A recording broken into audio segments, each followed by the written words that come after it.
एक चीज़ जो सबने नोटिस की और मैं बड़े-बड़े अखबारों में बड़े-बड़े विद्वानों की टिप्पणियाँ पढ़ रहा था, वो ये कह रहे थे कि ट्रम्प लगातार यू टर्न ले रहे हैं और यू टर्न लेने में मशहूर रहे हैं। पहले वो ये कह रहे थे कि मैं आते ही बंद करा दूँगा और बस मानेंगे नहीं हम, मतलब ठीक है आते ही भी नहीं कराया तो 24 भी घंटे में। हाँ, तो भी नहीं वो ठीक है क्योंकि उन्होंने कल माना वैसे कि मैंने सोचा नहीं था इतना मुश्किल होगा ये। उन्होंने बात एक लाइन में कहीं कही है कि सबसे मुश्किल कॉन्फ्लिक्ट्स में से एक रहा ये।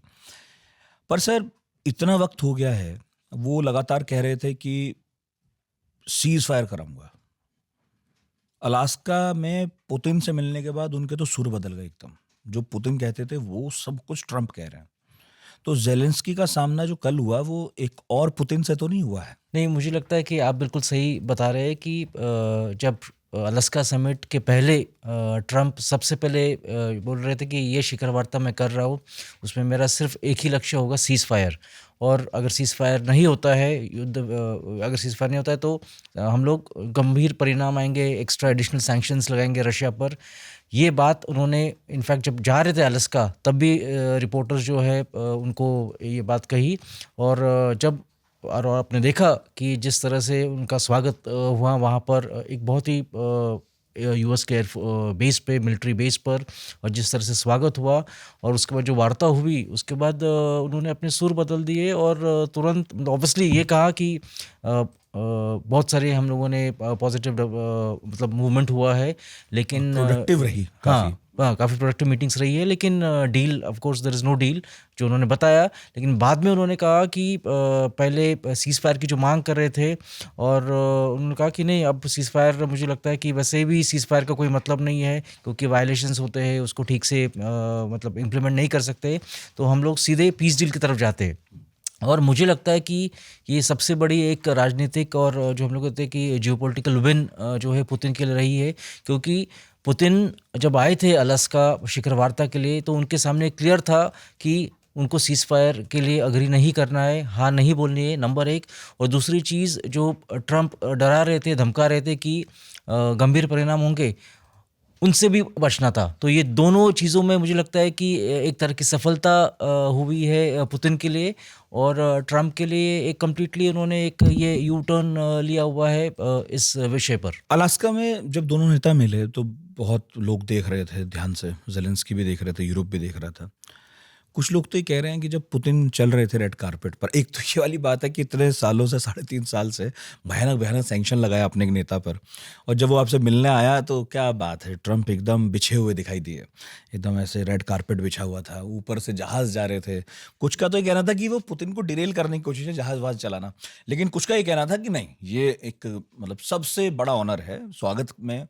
तो इनमें क्या है, आप विद्वान हैं, आप बता पाएंगे इनमें क्या मानूं मैं। नहीं, इसमें एक चीज़ ज़रूर समझिए कि किस माहौल से और किस डायरेक्शन से पुतिन आ रहे थे अलास्का।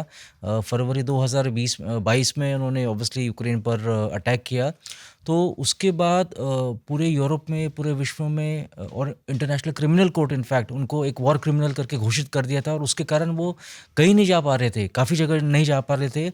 और आज मतलब ऐसे हम लोगों ने 15 अगस्त को देखा कि यूएस का लीडर जो है, यूएस का प्रेसिडेंट है, वो actually so called war criminal, जो मतलब वो मान रहे थे, जो यूरोपियन देश अभी भी मानते हैं, उनको उनके लिए रेड कारपेट बिछाया जा रहा है जिस तरह से। और ख़ास करके अलास्का में उसका बहुत सारे मतलब मायने उसके है कि अलास्का एक किसी ज़माने में रशियन टेरिटरी हुआ करती थी, जो उन्होंने 1869 या 70 में अमेरिका को दिया था।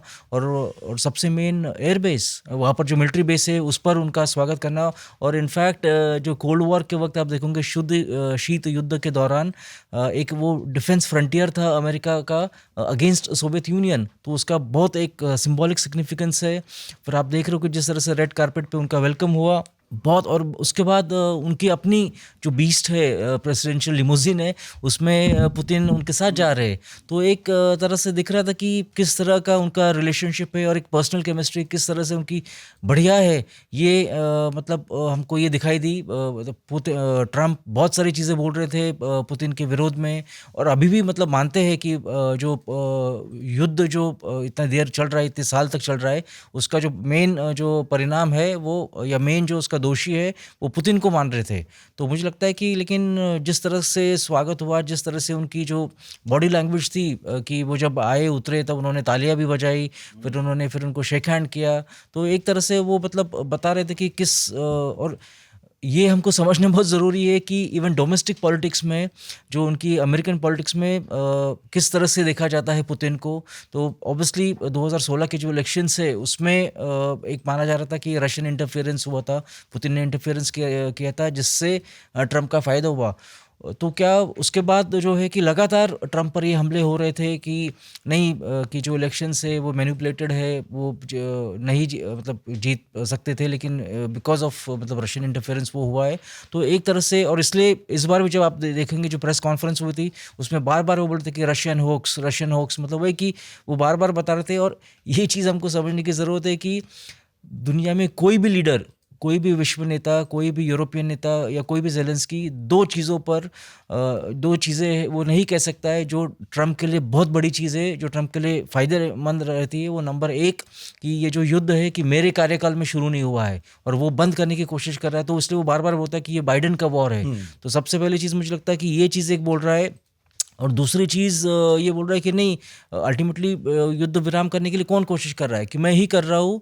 और इसका मतलब एक सर्टिफिकेट एक तरह से उनको मिला है इस समिट के कारण।